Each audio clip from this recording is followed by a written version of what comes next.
Hello everybody, welcome to another review. Today I'm going to be reviewing the brand new album by the ska two-tone band Madness, a pretty iconic band in the genre of two-tone who have just released their latest album, Theatre of the Absurd Presents C'est la Vie, which I did not really know was coming out. I actually just kind of thought, well, Madness are touring around the UK, maybe they're just doing that, but no, there was actually an album and I listened to it, so now I've gone into the record, what I can say about it is it doesn't necessarily have the bounciness that you'd expect from the old classic Madness, from albums like One Step Beyond. All the energy in just the earlier tracks, you won't really get any songs like One Step Beyond or Baggy Trousers, and there's kind of a reason for that, I guess, here.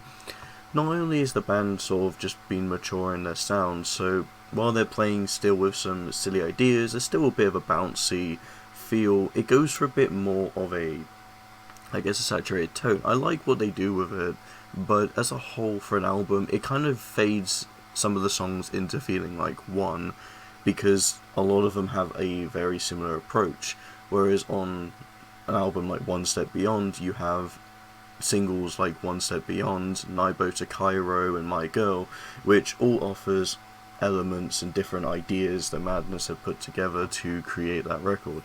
And you even got some bouncy bangers on other albums with just some big hits like It Must Be Love being very iconic, not necessarily as bouncy, but still you won't really get songs even in that sort of area much nowadays for Madness. And tracks like Baggy Trousers, which probably is my personal favourite song, if I'm not counting House of Fun being a really good potential one as well. I do like this record. I think C'est la Vie is probably one of the standout tracks. I mean, this was the single, and it is arguably the title track, because I mean it is called C'est la Vie, but I still like it. I like some of the ideas. It got a nice groove, and with tracks like Baby Burglar and If I Go Mad, there's elements I quite enjoy with the instrumentation. When it gets around the second half, you kind of hear the best of what the album has to offer, and they just continue on just releasing tracks to kind of fill it out. There's a lot of interludes, so while the album does feel like it's a bit bloated anyway, half of that is just because of the interludes, so I'll take that as you will. I think the album has got good moments, and even for a Madness album, I wasn't expecting this to be anything chaotic or upbeat, but what they do here is still pretty good. I'm not going to question that.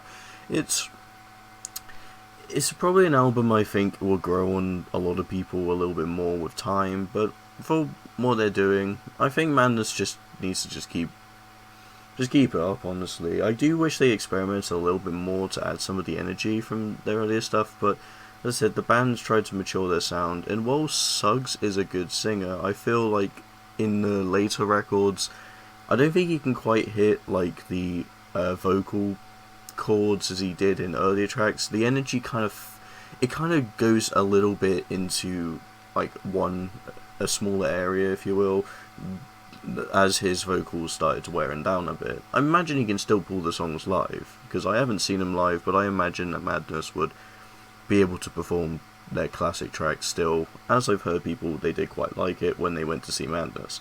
It's a good record. I don't think it's anything crazy, but for what it's worth, I think it's kind of worth a listen. There's going to be some tracks you'll like, I imagine, if you like Madness. But yeah, I'm going to give this one a 3 out of 5.